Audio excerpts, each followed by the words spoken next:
मणिकुंडा गांव में मिश्रा करके एक जन रहता है। मिश्रा के माँ बाप जब वो छोटा था तभी मर जाते हैं, तो उसके दादाजी उसे पाल पोस कर बड़ा करते हैं। मिश्रा के दादाजी एक गाड़ी पर कुरकुरे भिंडी फ्राई ढाबा स्टाइल बनाकर बेचते थे। कुरकुरे को भिंडी फ्राई में मिलाकर बनाते थे।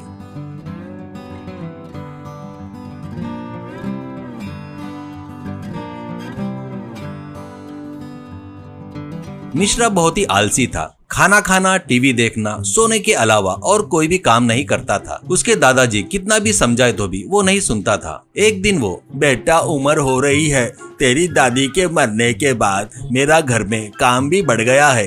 तेरे को पकाकर खिलाना, गाड़ी का काम देखना मुझसे नहीं हो रहा है। तू थोड़ा आकर गाड़ी के काम में मेरी मदद कर दे बेटा, ऐसा कहता है। तो मिश्रा, क्या दादाजी हमेशा परेशान मत करो, तुमको पता है ना मुझे काम करना पसंद नहीं है। चाहे तो गाड़ी किसी को किराए से दे दो, मैंने के कुछ न कुछ देते वो लोग, ऐसा कहता है। तो वो सुनकर दादाजी सिर पकड़ लेते हैं। एक दिन नींद में मिश्रा को एक सपना आता है। उस सपने में माता रानी के मंदिर के बाजू में एक सिंहासन पर मिश्रा बैठकर रहता है। उसके सिर के ऊपर एक उल्लू बैठकर रहता है और लोग मंदिर में न जाकर उसकी पूजा करके नारियल फोड़ रहे थे। दूर बैठा एक कुत्ता उसे देखकर बहुत भौंक रहा था।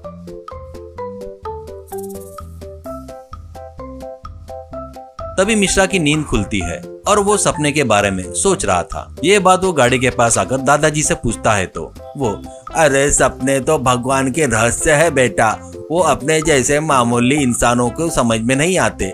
अपने गांव में मुखिया आशुतोष है ना, वो बहुत बुद्धिमान है, जाकर उसको पूछ, ऐसा कहता है।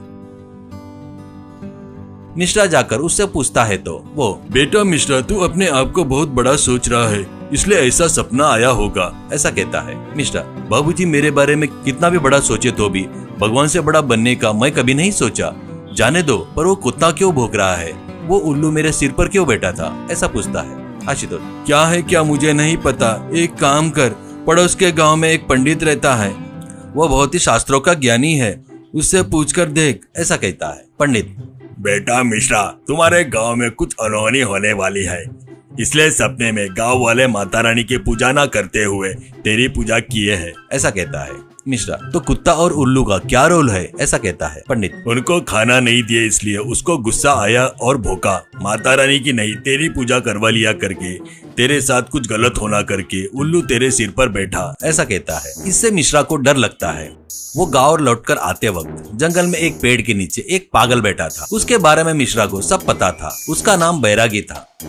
वो, क्या रे मिश्रा, इस बीच में नहीं दिख रहा है, क्यों, क्या हुआ रे, ऐसा कहता है। मिश्रा, तू ही गांव गांव भटकता है इसलिए नहीं दिखा होगा तेरे को, मुझे एक सपना आया, उसका मतलब जानने के लिए ही घूम रहा हूँ, ऐसा कहता है। बैरागी, तेरे को सही मतलब किसी ने नहीं बताया है ना, सही ना, है कि नहीं, ऐसा कहता है। मिश्रा, हाँ सच में, ये बात तेरे को कैसे पता, ऐसा कहता है। बैरागी, अरे पागल, तेरे सपने का मतलब बताने वाला इस धरती पर एक ही आदमी है और वो कोई नहीं, मैं हूँ मैं, ऐसा कहता है। मिश्रा मन में, किसके दिमाग में क्या है माता रानी को ही पता है, सोचकर, ठीक है तो मेरे सपने का मतलब बता सकता है क्या, देख करके पूरा सपना बताता है। बैरागी,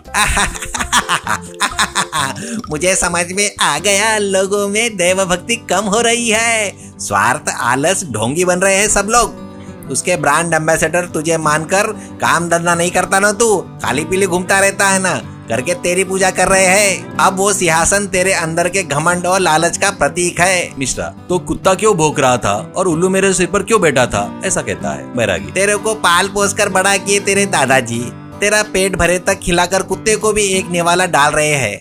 तू गाड़ी के पास उनकी मदद न करते हुए खाली पीली घूमते हुए तेरे को देखकर तेरे ऊपर गुस्सा आकर तेरे पर भौंका। अब उल्लू बोलता क्या, उसको अंधेरा बोले तो बहुत पसंद है।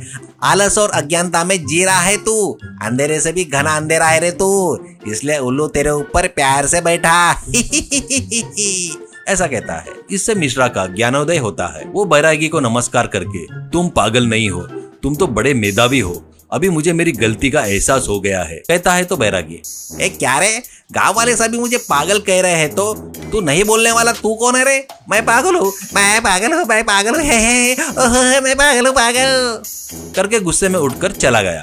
उस दिन से मिश्रा दादाजी को गाड़ी के पास मदद करने लगा।